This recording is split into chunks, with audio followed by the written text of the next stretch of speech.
Halaman yang pertama adalah cover. Yang pertama, kita harus menentukan jenis fontnya terlebih dahulu. Pada umumnya, makalah menggunakan jenis font Times New Roman dengan ukuran yang sesuai. Biasanya untuk kata-kata biasa itu ukurannya 12, namun karena judul kita perbesar menjadi 14. Dan di bold supaya menandakan bahwa itu judul. Dan letaknya kita buat di center. Untuk contoh yang kami buat adalah teknologi informasi dan literasi data. Dosen pengampu Sisti Nadia Amalia, SPD MS Stat. Nah, untuk logonya kami ambil dari Universitas Negeri Medan yang ada di Google, lalu kami copy paste di cover. Kelompok 5, 1 R. Evalin Tampu Bolon, 2 Linda Natasha Siahaan, 3 Sinsi Setiawati Panjaitan, 4 Siska Dwi Febiola Boru Aritonang, 5 Tabita Paulina Simamora dari jurusan Statistika kelas B 2023.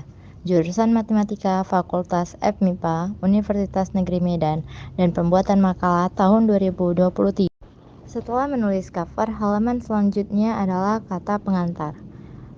Sama dengan penulisan judul pada cover, kata pengantar juga dituliskan dengan font Times New Roman ukuran 14 dengan bold dan berada di center. Kata pengantar adalah bagian dalam karya tulis ilmiah yang memuat ungkapan-ungkapan rasa syukur dan rasa terima kasih dari penulisnya. Umumnya, kata pengantar terletak di awal karya tulis sebelum daftar isi dan memuat beberapa bagian penting seperti pembukaan, isi, dan penutup.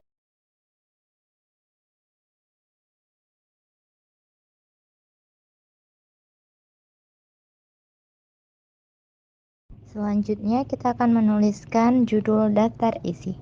Daftar isi juga kita tuliskan dengan font Times New Roman ukuran 14 dengan bold dan berada di center.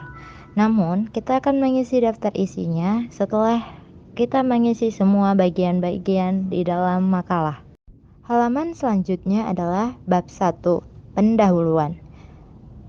Bab 1 pendahuluan kita tuliskan dengan font Times New Roman dengan ukuran 14, bold, dan berada di center. Setelah penulisan judul bab 1, kita akan membuat subbab selanjutnya A. Latar belakang. Untuk isi di dalam latar belakang biasanya dipakai dengan font Times New Roman ukurannya 12 tanpa di bold dan rata kanan kiri. Untuk pembuatan paragraf di dalam isi latar belakang, kita harus membuat menjorok atau first line-nya seukuran biasa dalam Word 1,27 cm. Dan untuk spasinya kita menggunakan spasi 1. Selanjutnya adalah subbab B, rumusan masalah.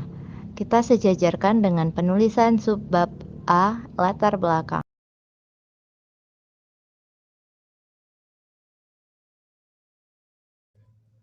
Selanjutnya kita masuk pada bab 2. Pada bab 2 ini kita mengetik materi yang menjadi pembahasan pada makalah.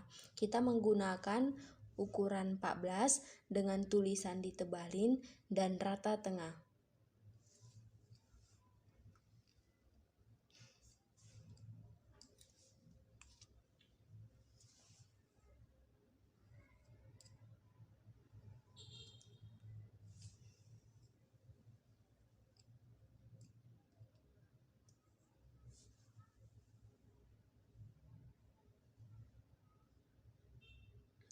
Selanjutnya, untuk menulis judul pada bab 2, kita menggunakan ukuran font menjadi 12 dengan tetap ketebalan dan rata kanan kiri, lalu ketik materi yang ingin diketik.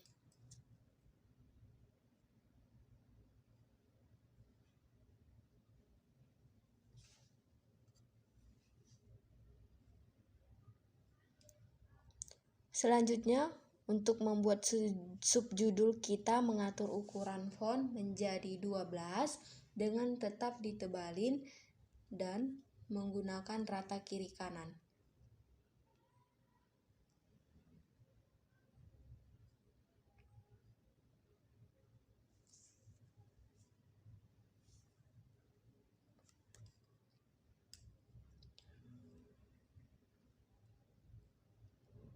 Untuk selanjutnya, jika ingin menambahkan subjudul yang lain, caranya masih menggunakan cara sebelumnya dengan menggunakan ukuran font yang sama dengan ketebalan dan rata kiri kanan.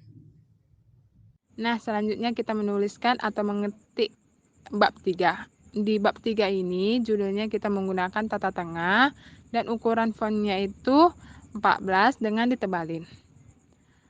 Di bab 3 ini kita menggunakan angka Romawi. Setelah di bawah angka Romawinya itu kita tulis penutup. Setelah penutup kita ubah ukuran fontnya menjadi 12 untuk subjudul yaitu kesimpulan. Dan tetap ditebalin.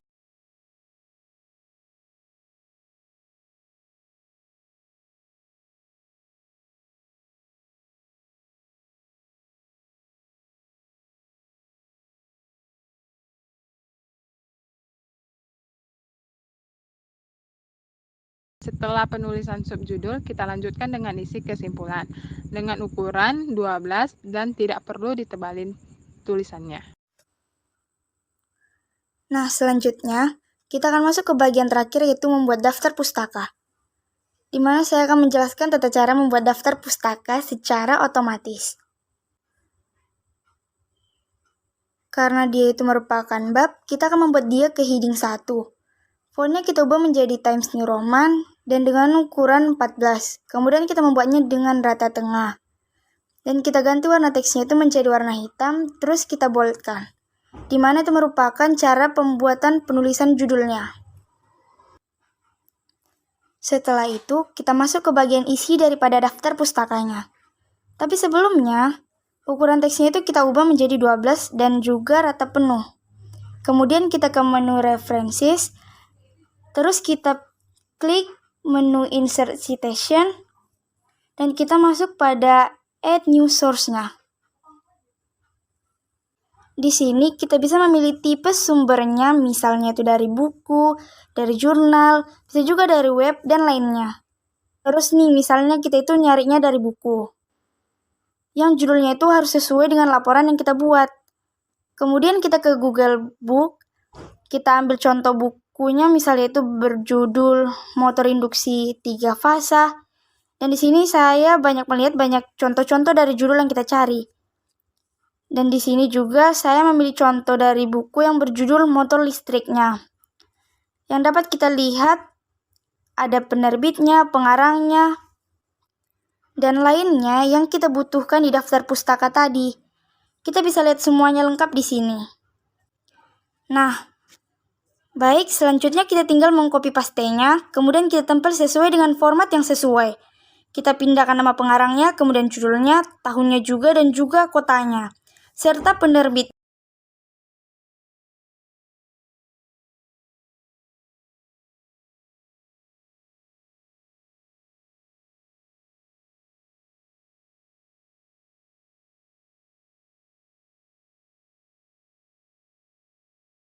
Kemudian kita klik pada menu OK yang ada di paling bawah.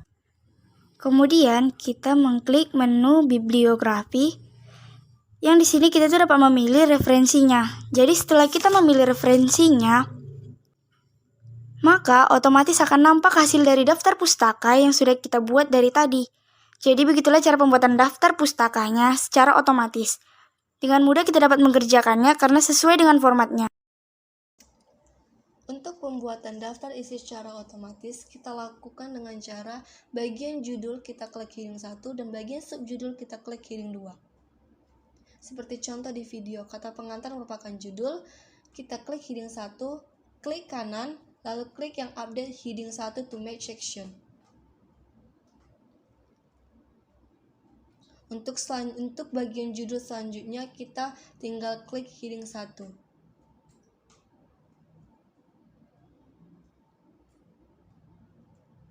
Dan untuk contoh lainnya, bab 1 pendahuluan, kita klik lagi heading 1.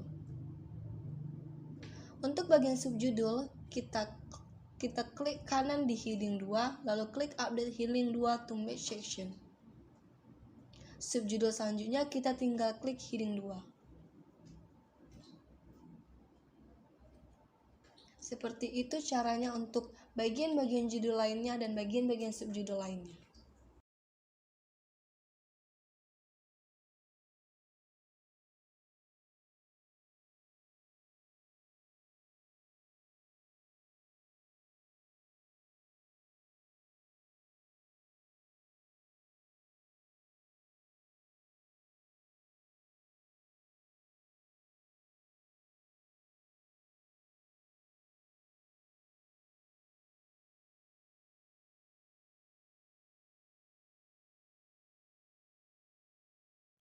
Setelah selesai mengklik heading 1 dan heading 2 di semua bagian judul dan semua bagian subjudul, selanjutnya kita pergi ke halaman daftar isi.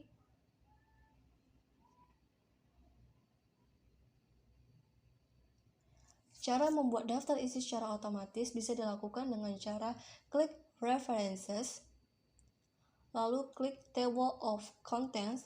Kita bisa pilih tabel mana yang mau kita pakai. Ada Automatic Table 1 dan Automatic Table 2. Kita bisa pakai sesuai dengan keinginan kita.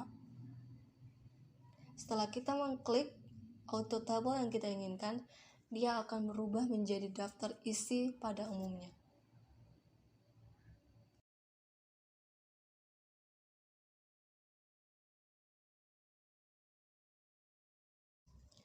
Setelah selesai menyusun makalahnya, kita bisa langsung save makalah tersebut.